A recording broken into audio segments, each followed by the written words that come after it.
Bismillahirrahmanirrahim. Bismillahirrahmanirrahim. Assalamualaikum warahmatullahi wabarakatuh.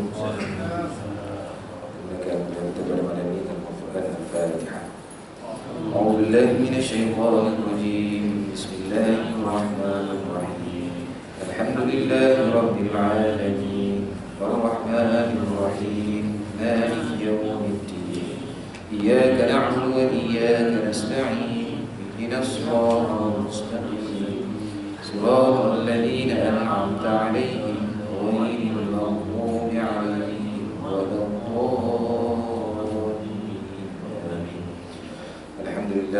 Alhamdulillahirabbil alamin. Bihi nasta'in. Wassalatu wassalamu ala asyrafil anbiya'i wal mursalin wa ala alihi wa sahbihi ajma'in. Shrah sadri wa yassir li amri wahlul 'uqdatam min lisani yafqahu qawli.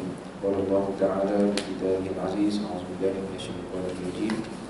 Ya ayyuhalladzina amanu taqullaha haqqa tuqatih wa la tamutunna illa wa antum muslimun. Hai orang yang beriman, bertakwalah kepada Allah. Dengan bertakwa dan dengan sekali-kali kamu mati melainkan dalam keadaan beragama Islam. Bismillahirrahmanirrahim. Seperti Sajid dari Imam Tuhan. Itu kelas masjid, tuan-tuan juga yang dirahmati Allah sekalian. Seperti biasa, mari sama-sama kita panjatkan setinggi-tinggi syukur kita kepada Allah Subhanahu wa taala atas nikmat yang Allah Subhanahu wa taala kurniakan kepada kita. Pada malam ini kita sama-sama dapat solat berjemaah, kemudian kita dapat sambung kuliah kita. Lebih kurang 3 minggu saja PJP. Baik tuan-tuan dan puan yang dirahmati Allah sekalian, jadi semoga semuanya berada dalam keadaan sihat walafiat insya-Allah. Baik, sebelum kita sambung bagi kita, suka saya ulang berkaitan dengan nikmat-nikmat yang kita kena syukuri. Saya ulang. Yang ulang ni maksudnya sebelum ni benda tu dah maklumat ni dah disampaikan, kan? Kita ulang. Ulang ni bagus saya kena ulang. Kalau dalam cerita Piramli ni ada cerita apa? Cerita Madu 3 tu, kan? Itu gilir kan? Malam ni sampai apa? Sampailah Piramli mampus, tapi taklah kita ulang ni sampai mampus. Sampailah kita mampu buat. Kita ada ulang-ulang benda-benda ilmu ni dan sekirah kita ni sampai bila? Sampai kita betul-betul mampu buat, bukan sampai mampus, sampai kita mampu buat. Itulah. Baik, ulama ada membagikan nikmat ni kepada 3. Dia ada kaitan dengan apa yang saya nak dengan sini. Membagikan kepada 3. Yang pertama disebut sebagai nikmatul ijad.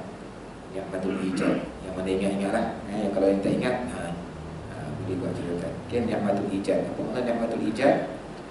Nikmat kewujudan kita. Kita tak pernah isi orang, tak pernah mohon kepada Allah Subhanahu wa taala untuk wujud adanya kita di atas muka bumi ini. Tak pernah pun, kan? Jadi Allah yang menjadikan kita, Allah yang mewujudkan kita, Allah yang menciptakan kita. Ini nikmat yang wajib kita syukur. Hari ini kita masih bernafas, masih bernyawa, masih hidup, kan? Syukur kita masih ada, sebab ada saudara kita, ada kawan-kawan kita, ada orang kampung kita, orang jiran kita yang dah nikmatul ijad ni dia dah tak ada dah. Dia tak wujud dah meninggal dah. Kita yang masih hidup, masih ada lagi di atas muka bumi ni, maka jangan sampai kita lupa untuk kita bersyukur kepada Allah Subhanahu wa taala atas nikmat ijad ini, nikmatul ijad ini. Kemudian saya ringkas nikmat yang kedua, iaitu disebut sebagai nikmatul imdad. Nikmat pelengkap ataupun nikmat apa kita kata tambahan, ataupun nak mencukupkan, nak sempurnakan lagi nikmatul ijad. Allah bagi kita, mencipta kita, adanya kita ni kan, Allah bagi nikmat lain sebagai pelengkap kepada kewujudan kita. Contoh, kita ada tangan yang boleh memegang, boleh mencapai, ini nikmat kan. Beza dengan ada tapi tak ada tangan. So, tangan ini pelengkap,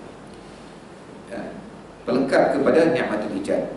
Nikmat pelengkap ini sangat banyak, memang tak terhitung, memang tak akan terhitung kan. Wa in ta'uddu ni'matallahi la tusuha kan.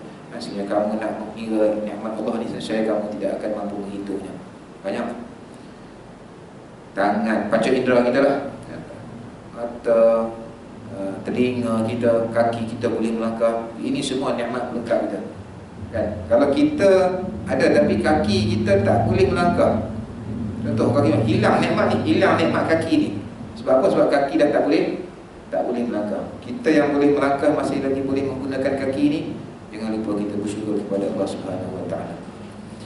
Selain daripada nikmat macam apa lagi nikmat pelengkap ni? Nikmat sihat. Ni nikmat sihat. Nikmat sihat. Nikmat kita, kampung kita, kawasan kita, ahli qaryah kita tak kena wabak penyakit, itu nikmat. Allah pelihara. Walaupun dia berjangkit, tapi atas kuasa Allah kan, atas kuasa Allah. Nak berjangkit tak berjangkit ni atas kuasa Allah Subhanahu Wa Taala. Cuba bayangkan kalau kata satu ni Allah dalam masyarakat, dalam ahli qaryah kita ni, tiba-tiba ada seorang ahli jemaah kita positif, na'udzubillah, positif. Apa kesan dia? Apabila ada seorang ni, bila habis satu kampung sembahyang di rumah, malam ni tak ada memang masjid kita, tak ada masjid kita, walaupun seorang. Malam saya sembahyang di masjid Tuk Janggut kan, ada apa nama, mungkin pengusi buat pengumuman satu taman tu, dia bagi nasihat, kalau ada ahli jemaah yang datang daripada taman ni kan, kalau boleh jangan datang, sebab dalam taman tu ada seorang ada kes positif kan. Maknanya apa? Tu nikmat, nikmat Allah jaga kita, Allah pelihara kita daripada wabak penyakit. Allah bagi kita sihat kan. Kesannya apa? Ramai orang boleh buat dan sebagainya. Sebab tu kita kena bersyukur kan, kita kena jaga ya. Kemudian kita ada kawan-kawan yang baik, kawan-kawan yang baik, jiran yang baik. Ini semua nikmat pelengkap, nikmatul imdad. Kita boleh, itu saya bagi contoh-contoh saja. Kalau kita nak senaraikan, masing-masing boleh senaraikan. Kita ada pasangan yang baik, anak-anak yang soleh-solehah kan, kita ada kenderaan, itu semua nikmatul imdad. Nikmatul imdad. Dan yang ketiga apa dia? Nikmatul irsyad. Maknanya nikmat iman dan juga nikmat Islam. Hari ini kita boleh apabila diumumkan masjid dan jemaah tak boleh ramai, hanya tuan kuasa saja. Mari perasaan dalam hati kita, Allah, macam mana ni kan? Rasa apa kita kata? Rasa tak berapa suka dengan SOP tersebut. Sebab apa? Sebab kita nak mari masjid, kita nak solat berjemaah, kita nak duduk dalam majlis ilmu kan. Perasaan tu apa tu? Itu nikmat iman tu. Nikmat iman dan juga nikmat Islam yang ada dalam kita. Kalau tak ada nikmat ni, dia tak kisah pun. Kau 3 orang ke, kau 2 orang, 5 orang ke, langsung tak ada kisah. Ada tak ada dalam masyarakat kita? Ada. Sebab tu bila ada rasa Allah, aku nak pergi berjemaah di masjid ni, berdua tak boleh. Ada perasaan tu. Itu tanda iman, nikmat iman dan nikmat Islam itu ada dalam diri kita. Bila kita dengar azan, rasa nak sembahyang jemaah kan, tengok datang awal dan sebagainya, itu nikmat iman dan nikmat Islam yang kita kena syukur, yang kita kena jaga, yang kita sama-sama kena jaga. Saya nasihatkan, saya cakap diri saya juga sini khususnya kan, kita sama-sama jaga. Bila Jumaat 250 orang, kita boleh tengok kan? Ada orang dia pukul 11.30 dah pergi masjid azan kan. Dia tahu kuasa belum ready lagi buku dengan temperature tu, dia dah sampai dah. Pasal dia sampai awal. Iman dia kata, saya kalau lambat takut tak boleh tak boleh masuk, tak boleh sembahyang Jumaat sebab iman, sebab ada iman dalam diri. Kalau dia tak ada iman, tak apalah, bila kalau ada rezeki boleh masuk, kalau tak boleh masuk, balik. Beza tu. Iman kan beza.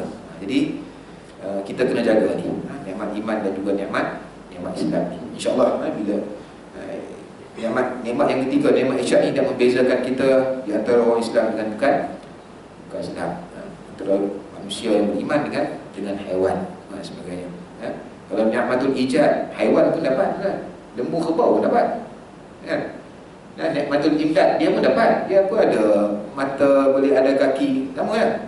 Tapi nak membezakan kita dengan makhluk haiwan sebenarnya, nikmatul irsyad kita kena jaga, nikmat iman dan juga nikmat Islam. Kita sentiasa kita pastikan iman kita ni sentiasa bertambah daripada sehari ke sehari. Nak tambah iman, inilah salah satu tempatnya adalah datang ke masjid, insya-Allah kan, solat berjemaah dulu dalam majlis ilmu dulu, insya-Allah kan, dengan izin Allah iman kita akan bertambah, insya-Allah. Baik, itu sebagai mukadimah kita. Mudah-mudahan kita termasuk orang-orang yang bersyukur. Baik, kita sambung. Saya muka surat 265. Kita laju sikit ni, tengok macam mana. Muka surat 265 betul kan? Berusaha menggembirakan hati orang. Tajuk mudah-mudah ya kan?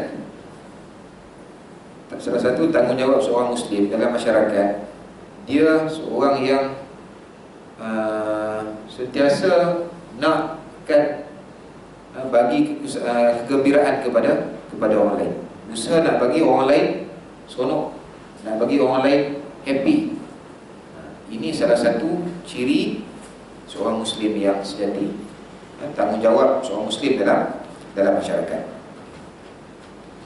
Tajuk dia simple aja, tapi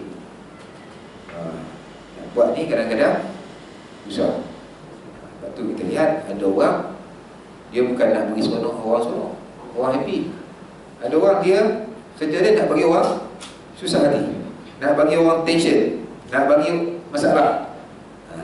Ini adalah masyarakat. Baik, Muslim yang telah terbimbing dengan agamanya, Muslim yang telah terbimbing dengan agamanya akan cenderung untuk menyebarkan kegembiraan. Maksudnya orang yang beriman, orang yang faham tentang agama, orang yang faham tentang ajaran Islam, tentang apa yang dia buat kan, orang ni dia, hati dia, sikap dia, kecenderungan dia apa? Untuk menyebarkan kegembiraan, nak meluaskan kegembiraan, persahabatan dan kebaikan ke mana sahaja dia pergi. Membuat orang lain gembira menurut yang dihalalkan oleh syarak adalah tanggungjawab yang sangat digalakkan, supaya lingkungan Muslim itu menjadi suasana yang dipenuhi dengan kegembiraan, ceria dan juga ramah. Maksudnya orang yang beriman, orang Islam yang beriman, yang faham tentang tuntutan agama ni, dia pergi mana-mana pun dia nak ni. Maknanya orang, dia akan cuba sedaya upaya supaya orang yang berada di sekeliling dia tu tidak stres, tidak tertekan, rasa seronok. Dia datang tu jadi seronok. Orang tengok muka dia seronok. Orang bercakap dengan dia, orang tu jadi seronok.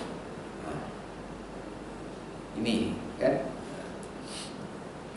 InsyaAllah kot yang datang semua tak ada masalah ni. Mudah-mudahan kan.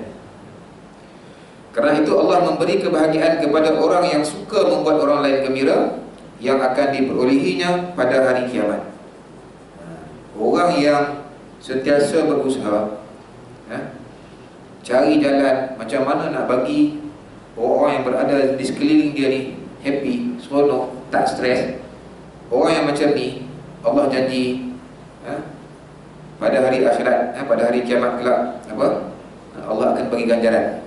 Sebagaimana sabda Rasulullah yang bermaksud, sesiapa menemui saudaranya lalu menggembirakan hatinya dengan sesuatu yang disukai Allah, maka Allah akan menggembirakannya pada hari kiamat. Hadis riwayat At-Tabrani, hadis hasan. Man laqiya akhahu muslim bima yuhibbullah liyassarahu bidzalik. Yassarahu Allah azza wa jalla yaumal qiyamah atau kama qala. Jadi ini janji. Nabi sebut orang yang masa hidup dia,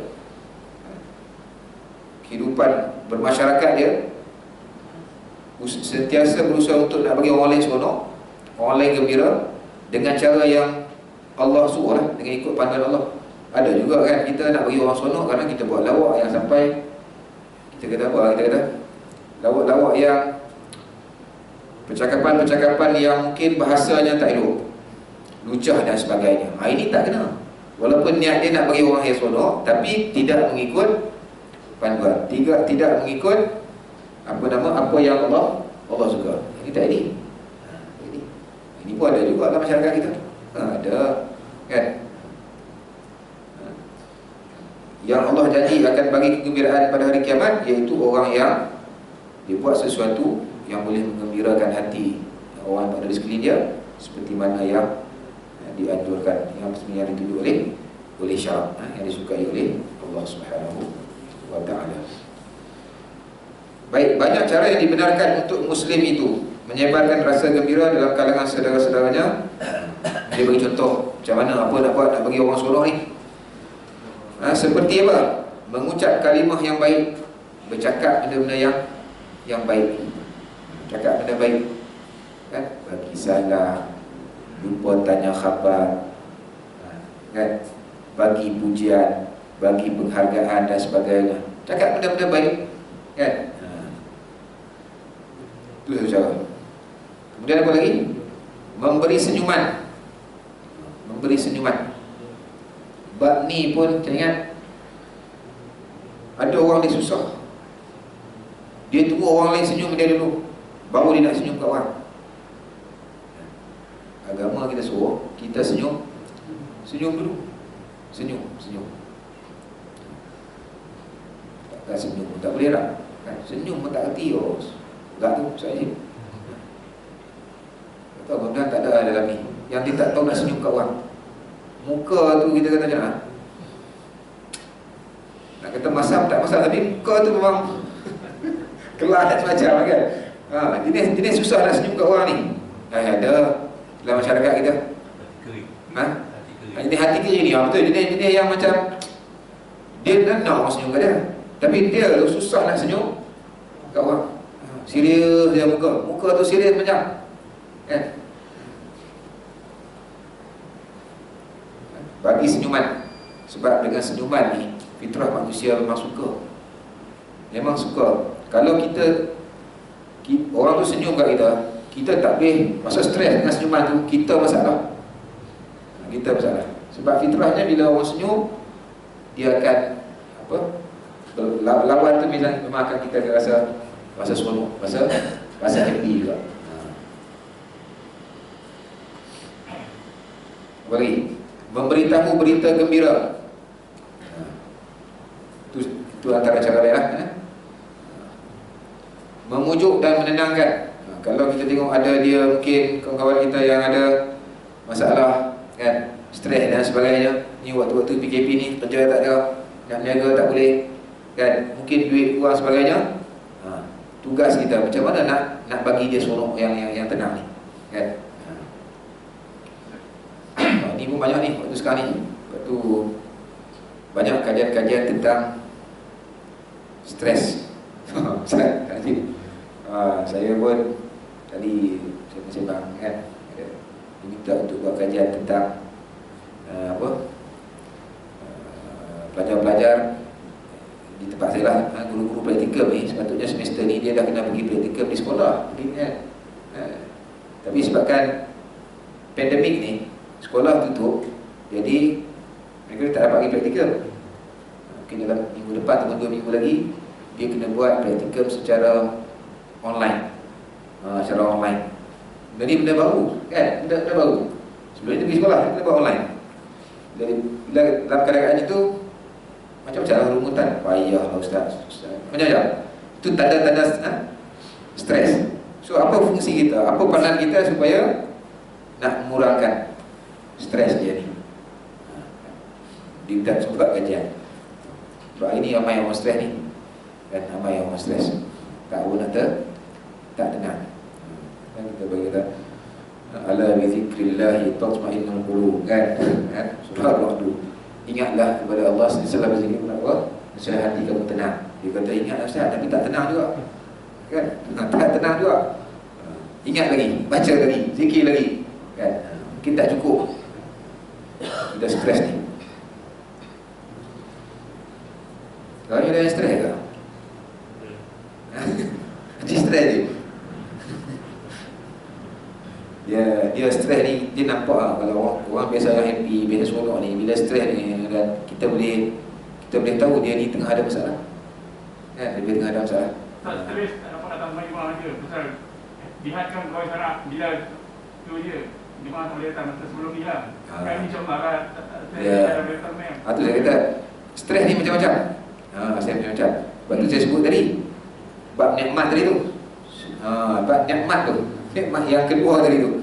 Kan? Kalau faham bab nikmat yang kedua ni, insya-Allah dia tak stres. Kalau kita faham. Kita faham nikmat yang kedua ni, nikmatul imdad ni yang saya sebut tadi tu, insya-Allah kita tak stres. Kita pandang sesuatu tu, oh ini semua apa nama perancangan Allah. Ini semua insya-Allah kita tak akan stres, kita tak akan salah orang ni, tak ada. Insya-Allah. Tapi memang sekarang ni memang realiti lah. Bukan kata kan, saya tanya, sebab saya pun nak stres juga. Stres juga. Cuma kita kena kawal lah. Kita ada orang stres nak main semayang. Ada orang yang dia tak stres pun, tak payah banyak kan. SOP 200 ke 300 ke 500 ke, tak ada stres pun. Kan relax je, duduk makan dekat kedai dulu, kat Petron tu kan relax je kan. Langsung tak rasa apa nak berebut-rebut tempat kan. Bila duduk 250 orang tu Uspas tengah kan. Saya pergi pukul 12 20 lebih lah kan. Nombor yang ke 57 saja. Pukul 12 lebih. Ada lagi orang yang lagi jadi awal. Tapi ada surah boleh buat semayang misalnya. Sebab dia buat pengumuman dekat terjanggut tu, surah Taman Aman tu. Boleh solat solat dia buat solat. Mungkin kalau satu ramai kan 250 orang. Kita pun kalau ikutnya, saya pun macam khutbah kan dekat surau ni. Dah baca dah khutbah tu. Dia tengok tak jadi. Tengok tak jadi, semua kena kat masjid. Kalau lama tak baca khutbah. Setelah baca khutbah bila saya? Bulan 7. Bulan 7 masa duduk Bangi. Masa duduk Mantap Bangi tu. Dalam tu kami tempat dia yang Ustaz Hidayah kan, masjid tu dia buat sembahyang Jumaat. Dia giling piala-piala ni, giling-giling. Jadi sebab saya bulan 7 tu saya nak pindah balik Melaka. Yang dah lasah baca khutbah kan. Lah baca khutbah. Lama tak baca. Lama tak baca ni duduk dalam mimbar ketak kat tu. Baik. Nampak tadi tu, memujuk dan menenangkan orang. Menziarahi, ziarah orang pun boleh melibatkan orang tu juga. Kan? Macam tengok program-program aktiviti masjid, kita ada nampak duduk ziarah kan. Ziarah-ziarah bagus tu. Adakah yang duduk ziarah ni bang? Nampak kita stres. Dia tengok kita nampak bawa rais kempit, dia stres lah tengok. Apa lagi masjid bawa rais ni? Aku tension lah, ada tak? Tak ada. Kalau ada, dia tu masalah. Tapi ceritanya kita bawa pergi ziarah ni, orang suka. Kita tak terasa pasal kita sihat. Cuba kita sakit, orang tak main ziarah. Kita tahu lah. Kita tahu kita sihat, orang tak sihat. Kita tak rasa apa-apa. Orang yang tak sihat, orang yang tak boleh nak pergi mana-mana, dia mungkin boleh makan, dia boleh berjalan, tapi dia tak boleh jalan jauh. Betul kan? Tak boleh kan? Ini pakai pengikut ini. Orang yang ziarah dia mesti dia akan bersolong kan? Oh ingat lagi agak dulu kita kan, aku rindu lama tak boleh pergi masjid. Dia nak pergi macam mana kan? Dia pakai pampers, biar dia nak buang air, nak buang air dan sebagainya kan? Kita pergi ziarah dia, solong. Ini agama semua. Bukan nak mesti benda berat saja pun. Kan? Solat fardu. Kan? Itu memang kita buat. Kan? Yang lain-lain. Ibadah ni, kita kan ibadah ni Allah sangat banyak. Sangat banyak yang kita boleh buat. Baik. Apa lagi? Menziarahinya, berbuat baik dan lain-lain amal kebajikan yang dapat membuka pintu hati mereka dan menghilangkan kebencian serta permusuhan daripada mereka. Mana bukan kita boleh seronok. Kalau mungkin kita dulu ada bergaduh dengan dia, dengan sebab kita ziarah dia, dengan sebab kita buat baik kat dia, kan? Mungkin yang masalah bergaduh tu mungkin boleh selesai. Cuma kita yang kadang-kadang tak berapa nak yakin, geram. Dan apa kata kan, benda dalam hati tu dia susah nak faham. Susah. Kita. Tapi kalau kita buat apa yang agama suruh, insya-Allah. Dengan demikian, Muslim tersebut menurut fitrah tarbiyah Islamiahnya bergerak sesuai dengan rangka amal kebajikan yang akan mendekatkan dirinya kepada Allah dan juga hati manusia.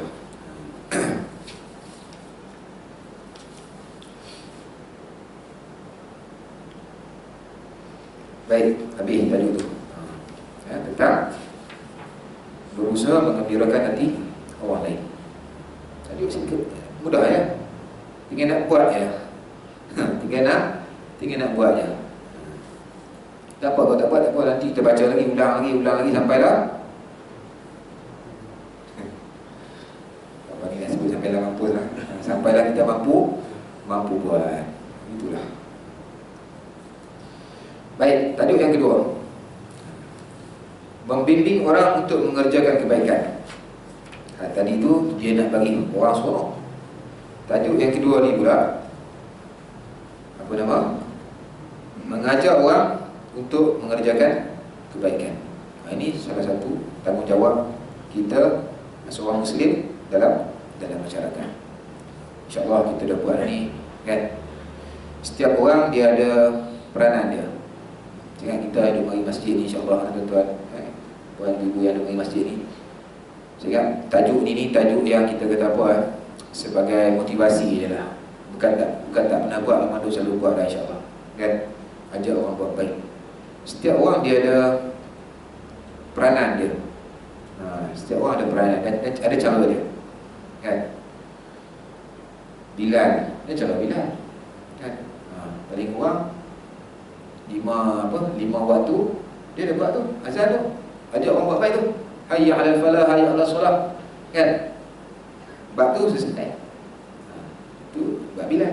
Kita tengoklah diri kita dalam satu hari, kan? Ada tak kita buat ajak orang buat baik, suruh orang buat baik, suruh orang buat baik? Ada tak? Kita tengok diri kita lah, jangan tengok orang lain. Jangan duk tengok orang lain. Tengok orang lain ni dia jadi masalah, kan? Aku nampak dia tak ada, dia daripada tadi niaga sampai tut. Tengok diri kita. Saya cakap ni, saya tengok diri saya sendiri. Hari ni buat apa? Ada tak kita buat benda-benda yang boleh mengajak orang lain, bimbing orang lain buat kebaikan? Tak. Kalau hari ni kita ada tadi bangun pagi, Assalamualaikum, kan? Kita bagi apa? Kita forward satu gambar satu mesej, kan? Kepada satu grup WhatsApp. Contohlah kita bangun, kan? Sebelum subuh lepas tahajud, kan? Tengok mesej ya, kita post Assalamualaikum, semoga ahli grup ini sentiasa dirahmati dengan doa sebagainya, kan? Itu salah satu cara kita mengajak orang mengerjakan buat baik. Benda-benda yang mudah. So hari ni kita tengok diri kita, ada tak kita buat? Kalau tak hari ni, kemarin. Esok belum tentu. Esok baru kita kata apa? Esok ni baru angan-angan ni, belum tentu lagi, kan? Hari ni dan yang kemarin, yang lepas, ada tak kita buat? Kalau tak buat, kena mulalah. Baik, di antara amal kebajikan yang harus diketahui oleh Muslim sejati ialah membimbing dan menggalakkan orang agar melakukan kebaikan. Maka Muslim itu tidak menyembunyikan amal kebaikan atau apa sahaja yang boleh memberi manfaat kepada orang lain, Kerana dia tahu bahawa orang yang membimbing orang lain agar melakukan kebaikan itu adalah seperti orang yang melakukan amal kebajikan. Rasulullah SAW bersabda, maksud sesiapa yang membimbing orang lain agar melakukan kebaikan akan mendapat pahala seperti orang yang melakukan kebaikan itu. Ini hadis ni biasa kita sebut kan, man dalla ala khairin falahu mislu ajri dia man dalla ala khairin falahu mislu ajrul fa'ili atau kama qala. Bagus saja. Okey. Sesiapa yang ajak orang lain, tunjuk orang lain kan melakukan kebaikan, dia akan dapat pahala seperti mana orang yang melakukan agama apa. Hadis itu kan Imam Muslim. Lepas tu orang yang faham ni, dia takkan rasa apa, kita kata rasa jemput, rasa malas mengajak orang buat baik. Walaupun kadang-kadang dalam keadaan dia nak mengajak orang buat baik tu, macam-macam kadang orang kata, macam-macam orang kata kan. Dia post satu dalam WhatsApp, post tu pun tak buat kan. Macam-macam. Sebab tu bila nak buat baik ni kan, dia ada ujian dia tak semudah kan. Ada saja. Kalau tak datang tu daripada kita ni kaum lelaki akan ditahu nanti di akhirat lah. Maknanya kita tanggungjawab kita buat apa pada isteri, pada orang terdekat lah. Tak ajak dia apa buat kebaikan lah. Jadi akan dia tahu kita ni orang Bani Adam ni akan banyak lagi soal jawab nanti tak akhirat, tak lepas. Semua kita pun tak ajak aku, tak tahu ini keluarga terdekat. Ya betul. Dia sebab tu Allah kan, ku anfusakum wa ahlikum nar. Jaga, pelihara. First kali you dulu. Kau dulu jaga diri dulu kan. Kemudian wa ahlikum, dan juga ahli keluarga kita. Ahli keluarga kita daripada dan memang kita akan ditanya. Lelaki, perempuan, baik, semua akan ditanya. Pasti kan. Sebab tu dalam hadis sebenarnya la tazulam pada ma'abin hatta, itu kan boleh baca hadis juga, kita dah pernah baca tu. Tidak akan beranjak pada hari akan ditanya tentang umur kita, tentang harta kita, tentang apa lagi, tentang tubuh badan. Ada 5 tu. Semuanya akan ditanya. Sebab tu jangan dirisau apa kita jangan risau apa yang nak ditanya tu kan. Itu kerja malaikat. Yang kita risau apa persediaan kita sebelum apa jawapan kita nak bagi. Apa jawapan tu lebih penting daripada apa jawapan kita. Sebab tu kita kena bersedia lah. Saya cakap di sini kena bersedia. Kena bersedia. Sebab tidak semestinya yang duduk kat depan ni lebih baik daripada yang duduk saya cakap ni dengan tuan yang duduk tengah ni. Belum tentu lagi kan. Belum tentu.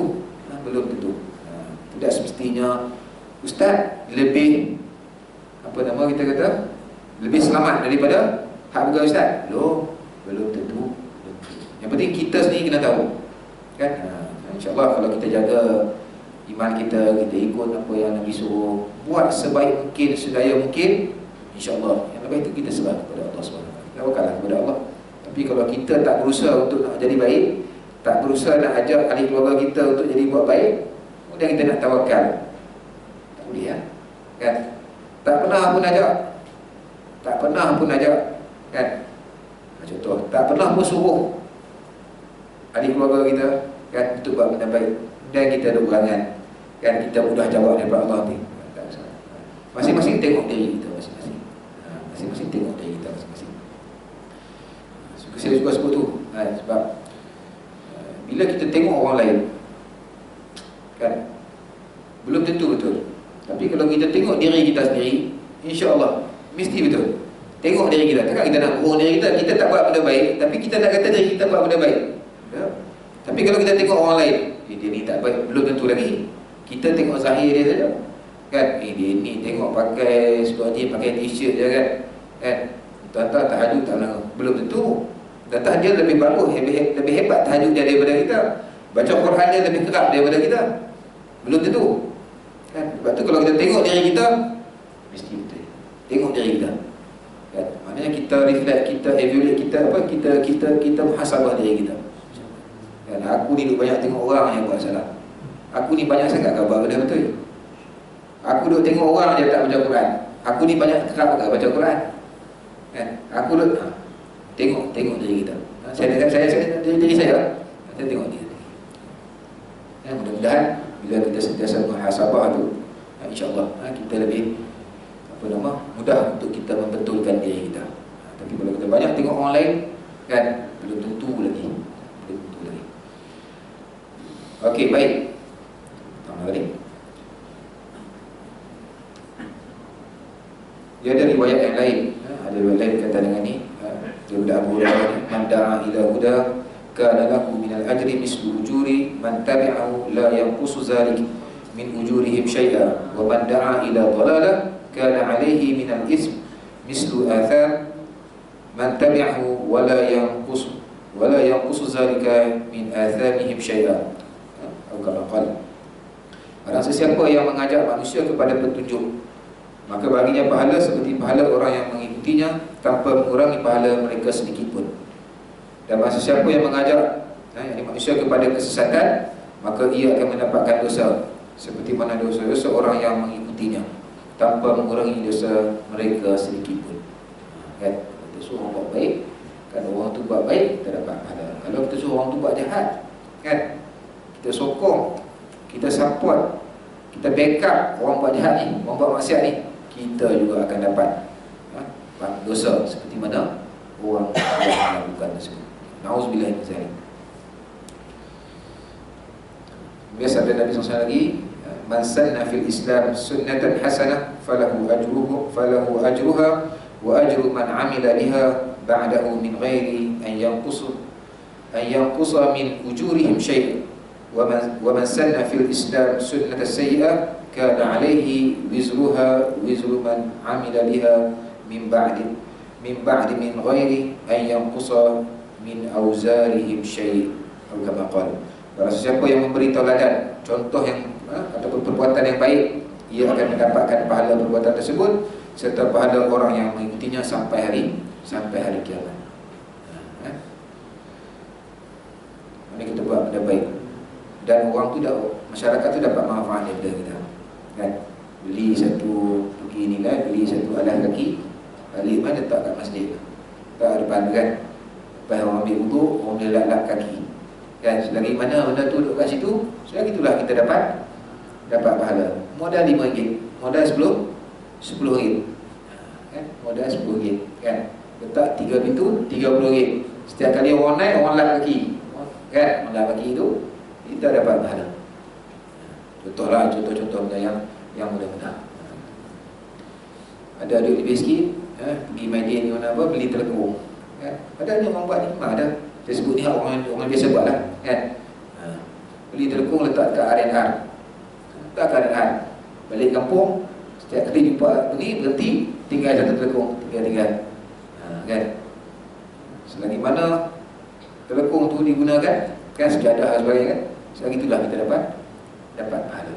Sebab ni Nabi SAW sebut, sampailah hari kiamat. Baik. Oleh kerana itu Muslim itu sendiri harusnya melaksanakan kebaikan, sama saja antara dia melakukan kebaikan dengan dia menyuruh orang melakukannya. Dalam kedua-dua hal itu dia mendapat pahala. Dengan cara ini kebaikan dapat disebarkan ke seluruh masyarakat, di mana setiap yang dibimbingnya, setiap orang yang dibimbingnya akan berbuat kebajikan tanpa riak atau menunjuk-nunjuk. Kan? Itu posisi tadi. Kalau kita buat baik, tapi perbuatan kita itu kita buat dengan niat riak. Riak ni maknanya apa? Menunjuk-nunjuk. Menunjuk tak apa? Menunjuk-nunjuk tak boleh. Boleh kena beza tu, menunjuk dengan menunjuk-nunjuk. Menunjuk ni kita nak sesuatu contoh, nak buat baik kita, kan, tengok ni, contoh. Yang tak boleh ni kita menunjuk-nunjuk, kita riak supaya orang puji dan sebagainya. Itu tak boleh. Betapa banyak penyakit hati yang berbahaya telah menghalang kebaikan daripada tersebar ke dalam masyarakat. Jadi riak ni dia duduk dalam hati, duduk dalam hati. Lepas tu kalau bila ada orang kita lihat buat kebaikan. Jangan kita mudah-mudah duk tuduh ini semua nak tunjuk ni, semua nak bajet apa? Nak tunjuk baik, nak tunjuk bagus, nak tunjuk rajin. Jangan. Kita tak boleh tuduh orang itu. Sebab riak ni dia dalam hati. Orang yang buat tu dia yang tahu. Kan? Saya dah cakap ke depan ni. Kan? Saya riak ke, saya tak riak ke, apa pun yang berkaitan dengan penyakit hati ni, hanya saya yang tahu. Kalau tuan-tuan tuduh saya, Ustaz riak, tuan-tuan dosa. Belum tentu lagi saya riak. Sama juga kan, dalam masyarakat kita tengok orang buat baik, orang buat kebaikan kan. Orang tu tolong ni, orang ni tolong ni kan. Jangan kita cepat untuk kita apa? Tuduh. Kan? Tuduh yang bukan-bukan. Kan? Satu tak betul, yang kedua kita tak buat. Kita tu tak buat. Orang lain buat, kita banyak komplain. Itu satu bab lagi. Kan?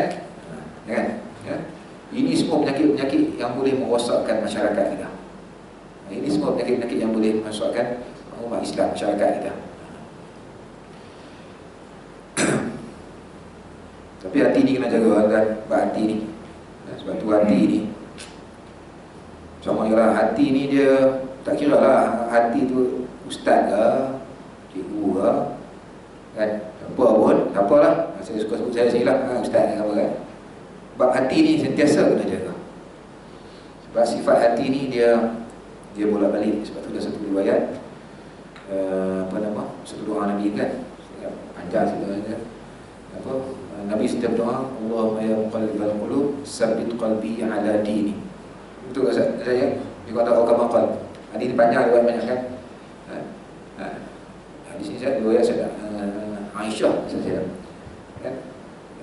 Nabi memang menjadi amalan Nabi sentiasa baca doa ni. Allahumma ya muqallibal qulub, tsabbit qalbi ala dini. Allah, wahai Tuhan yang membolak-balikkan hati, kan? Tetapkanlah hati itu kepada agama. Cumanya saya tengok ada juga orang sebut, saya dengar tu baca kan, Allahumma ya muqallibal qulub, tsabbit qalbi ala dinik wa ta'atik. Dia tambah wa ta'atik, tapi kan? Tak tahu itu, itu tambahan kan? Saya tahu dalam riwayat ada tak ada, Allah alam. Tak ada rasa. Doa lain kan? Dia tambah. Biasanya kita sebelum bagi salam tu, itu amalan sebelum bagi salam kan, ya alami innaka hamidum majid, wa min qalbi qalbi ala ta'atik. Betul kita baru bagi salam. Sebab kita kena jaga hati ni, memang itu sifat dia bolak-balik. Kita jangan rasa confidence 100% hati kita akan okey esok. Belum tentu. Sebab tu hati ni kena jaga. Bila ada rasa macam bila kita buat benda baik, tiba-tiba ada perasaan macam kan, rasa macam yalah syaitan kan, ataupun orang lain kan, ada cucu kita menyebabkan yang ikhlas tadi dah tak ikhlas kan. Bila keadaan macam tu, istighfar, astagfirullahalazim, balik, patah balik. Sebab itu sifat hati. Kerana orang yang mengalaminya berharap hanya dia sajalah yang melakukan kebajikan tersebut, tetapi menghalang orang lain daripada melakukannya. Ini orang sakit hati ni. Hati ada masalah. Maka kebaikan dan manfaat itu tersimpan sahaja, manakala masyarakat terhalang daripadanya dan menanti sahaja peluang yang tidak kunjung tiba. Maknanya bila kita kita kata nak buat benda baik tu kan, rasa nak riak dan sebagainya tu kan, kalau kita aku nak buat dia tunjuk dah langsung tak buat, kesan dia apa? Tak akan ada buat kebaikan. Sebab tu sentiasa buatlah, insya-Allah. Bila kita buat baik, mungkin pada awal mungkin kita rasa macam tak apa nak ikhlas, tapi kalau selalu kita melakukan kebaikan, insya-Allah kan, rasa nak menunjuk-nunjuk, rasa tak ikhlas tu dia akan hilang. Dia akan hilang.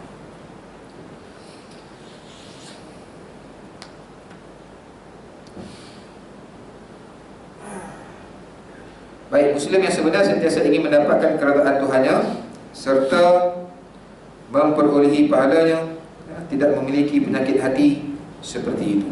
Orang beriman ni, orang ini dia tidak ada penyakit hati macam itulah, kan?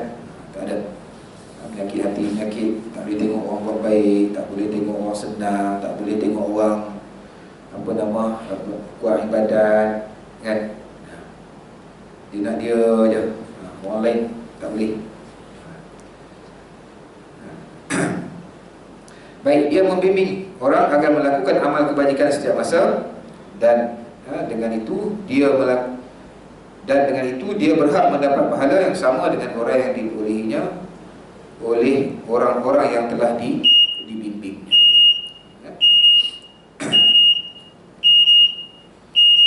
Sebab itu kita kena jaga hati kita lah. Saya nak tutup dengan satu ayat tentang hati ini, iaitu